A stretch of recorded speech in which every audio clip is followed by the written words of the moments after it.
Escola sem partido ou escola livre? Escola para aprender e entender o mundo vasto e variado.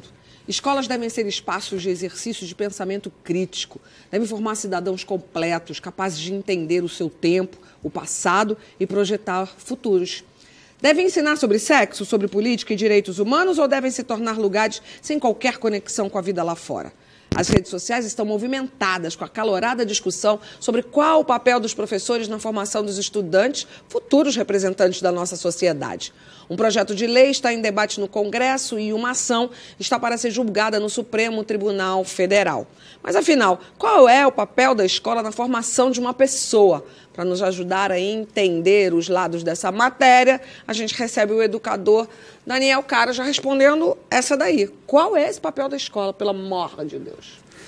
Bom, o papel da escola... a educação é uma área que é construída há muito tempo, né? Ela tem uma história extremamente extensa. Se a gente pegar o que é o conceito de educação mais consagrado em toda a área da didática, da pedagogia, educação é apropriação de cultura. O que é cultura? Cultura é tudo aquilo que o homem fez para... O homem, as mulheres fizeram para superar a natureza. Então, educação são artes, educação são todas as expressões que o homem criou para conseguir lidar como sociedade. Então, as linguagens, as línguas, educação é a matemática, é a ciência. E educação não pode ser algo limitado, como acontece na proposta de Escola Sem Partido, por um julgamento estritamente moral, criando verdadeiros tribunais pedagógicos, tribunais ideológicos, morais nas escolas.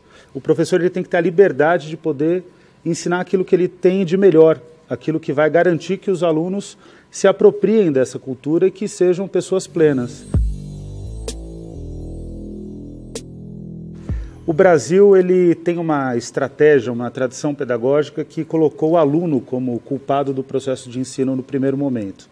Então, os alunos reprovavam. A escola brasileira é uma das escolas que mais reprovavam no mundo. Até a década de 90, o Paulo Freire, secretário de Educação de São Paulo, determina a progressão continuada. O que é a progressão continuada? Os alunos simplesmente não podem reprovar, eles têm que ter aula de reforço. Por que isso é importante? Porque a reprovação ela é uma das coisas mais danosas para a vida de um estudante, para a vida de uma pessoa, porque ela parte do pressuposto que ela fracassou. Depois dessa fase, na década de 90, a culpa passa a ser do professor. Então, o Brasil constitui sistemas de avaliação de larga escala, que vão avaliar o quanto que os alunos aprenderam, mas culpabiliza o professor pelo não aprendizado do aluno. Também não é justo, porque o professor ele recebe um péssimo salário. Tem que ter 3 empregos. 3 empregos, não 4 tem plano empregos. de carreira. Faz parte de um processo que não é só ele, né? Exatamente. E aí o que acontece? A Escola Sem Partido utiliza isso para fazer aquilo que eles de fato defendem, que é constituir na escola uma disputa cultural sobre o que é escola e sobre o que a escola tem que fazer. É porque assim, a gente sempre está aqui falando, a gente já falou muito sobre educação, né? Não é educação, Escola Sem Partido, essa que é a questão. Não é educação, né? Como que pode um professor não falar dentro de sala de aula o que aquele aluno passa fora? E como é que não pode trazer essa questão? Eu vou dar um exemplo, a gente estava até falando isso, um exemplo. Uma criança que vê o pai batendo numa mãe uma vida. Como é que você não leva uma questão dessa para discutir a violência, por exemplo, na escola? Você não pode discutir gênero, você não pode discutir nada. Que neutralidade é essa? Essa neutralidade não existe. O problema, imagina, numa aula de biologia, você não pode apresentar o darwinismo, porque também tem que apresentar o criacionismo, que não é uma perspectiva científica. Não dá para explicar a origem dos seres humanos com base em Adão e Eva. E tem, na verdade, uma defesa enorme. Eu tive agora no processo eleitoral contato com o movimento terraplanista. Aliás, o Olavo de Carvalho, que é um dos ideólogos do Jair Bolsonaro, tem defendido que o Newton, na verdade, é um charlatão. Quer dizer, meu então, Deus. a gente perdeu as referências. Agora, qual é o ponto que eu acho que é o ponto dramático dessa história? Eles não estão preocupados com a escola, nem estão preocupados com a educação. Eles estão preocupados em conseguir aumentar o número de pessoas que acreditam nas teses deles, são ultraconservadoras e que vai alimentar um sistema de voto. Na verdade, é um projeto de poder, né? Então, quem ideologiza a escola, na realidade, quem faz com que a escola seja um instrumento ideológico, são eles. Só que, habilmente, eles construíram um projeto que se chama Escola Sem Partido, que aí acusa tudo aquilo que vinha sendo feito e não vinha sendo bem feito. A verdade é que a escola brasileira tinha que ser muito melhor, a gente não tem dúvida Quer dizer, disso. isso daí virou uma cortina de fumaça para quais questões? Quais são as questões realmente importantes e que a gente devia estar discutindo? Devia estar discutindo evasão escolar, a gente deveria estar discutindo qualidade da educação. Os alunos no Brasil vão para a escola e não aprendem. Acho que esse é um tema que... Não aprende, o índice é um dos mais baixos brasileiros. Mais baixos. E eu não estou falando aqui das avaliações de larga escala, eu estou falando daquilo que a gente vai para a escola e vê o que o aluno não está aprendendo. Os professores não têm condição de trabalho. Hoje eu estava na Unicamp discutindo um sistema de simulação de custo da qualidade da educação. O Brasil tem um monte de escolas, milhares de escolas que não têm saneamento básico, que não tem água tratada, não tem energia elétrica. Goteira. Esse é o tema que a gente deveria estar debatendo. Por que as pessoas têm essa impressão de que todo professor é de esquerda? Eu acho que é porque os professores, eles têm uma forma... O professor ele é estimulado a uma formação crítica. Uma sociedade como a sociedade brasileira, que é machista, desigual, autoritária, misógina, homofóbica, é uma sociedade que a escola tem o dever de modificar. E aí o professor ele tem essa tarefa de modificar essa sociedade. O que eu quero dizer é que essa é a imagem que tem o professor, mas a maior parte do professorado não é de esquerda. Esse é o ponto. Mas é um mito isso, né? Esse é um mito. É um mito. Agora, a escola ela tem o dever de mudar a sociedade para melhor. A gente quer que a sociedade não seja machista, a gente quer que a sociedade não seja homofóbica, a gente não quer que a sociedade seja racista. Não dá para discutir o Brasil sem demonstrar quão nefasta foi a escravidão. Claro. Nesse sentido, o professor que vai desempenhar um bom trabalho, ele precisa enfrentar esses temas. Enfrentando esses temas, vai parecer que ele é de esquerda. Mas, na prática... E a escola precisa, uma boa escola, precisaria até das duas discussões, né?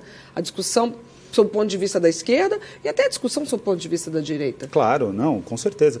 Eu tive ótimos professores de direita. Eu também, estudei no Mackenzie. Então. E como é bom também, né? Uma criança que vem de casa com questões, com todo um papo e diálogo. Ou que leve para casa, né? E leva para a escola, ou lá ouve uma outra coisa, confronta, questiona. Como é bom a criança ouvir uma outra coisa na escola que não é o que ouve em casa, para poder se confrontar, questionar, para se tornar um cidadão, né? Não, foi precisa a sua fala. O Paulo Freire dizia que nenhum professor pode ser neutro, porque é impossível você ser neutro. Eu quando dou aula, eu tenho a minha visão de mundo, minha posição, e eu preciso levar isso porque, inclusive, em termos didáticos, funciona mais. Você vai dar uma eu me comunico melhor, exatamente. Claro. Agora, eu não posso ser um doutrinador. Isso nenhum professor pode ser. Essa é uma visão do Paulo Freire. Então, vamos lá. Qual é a diferença entre o professor doutrinador e o professor que tem uma posição política? O professor doutrinador, ele impõe a visão dele. Ele não permite que o aluno tenha uma visão própria ou que questione o próprio professor. E essa pessoa pode ser de esquerda ou de direita? Pode ser de esquerda ou de direita, pode ter qualquer orientação ideológica. Agora, eu não posso ser neutro, porque se eu for neutro eu não vou estar sendo sincero. Óbvio. E aí eu vou estar exercendo um papel que não é o papel do professor. O professor ele não é um ator, e aqui eu não estou criticando os atores. Os atores eles fazem diferentes papéis durante a sua vida. O professor ele tem o papel irrestrito de ser professor. E é um papel maravilhoso, e ele precisa ser completamente desprovido de limites para poder exercer bem esse papel. E fora que ninguém é neutro na vida, né, gente? Alguém é neutro? De que forma a gente, enquanto sociedade, a gente pode impedir que isso aconteça? Assim, a minha preocupação maior é essa. O que a gente pode fazer para que essa ideia não avance? Essa é a grande pergunta. Ontem a gente lançou um manual de defesa das escolas. O site, inclusive, é www.manualdedefesadasescolas.org.br, só também você consegue acessar. Esse manual ele vai indicar como que o professor e como a escola tem que agir caso aconteça esse problema de ataque aos professores e ataque ao ensino. Já está acontecendo. O que é dramático é que hoje o professor está sozinho. A escola não está trabalhando junto com o professor. a escola não está mobilizando os pais. Esse deveria ser um tema não para ser judicializado, ir para o sistema de justiça, mas tinha que ser um tema pedagógico.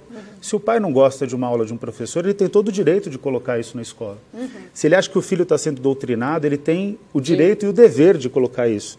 Agora tem que fazer como a Astrid faz, tem que debater dentro da escola, tem que construir um espaço pedagógico, um ambiente pedagógico para que esse debate beneficie não só a família que está indignada, revoltada, mas beneficie toda a comunidade escolar. Esse debate não precisa acabar aqui agora. Comentando aqui embaixo, você também entra no papo e curtindo e compartilhando, você chama mais gente para essa conversa. Semana que vem, você que é inscrito no canal já sabe, ele avisa quando um vídeo novo estiver no ar. Quer também? Se inscreve aqui e ativa a notificação que a gente avisa para você.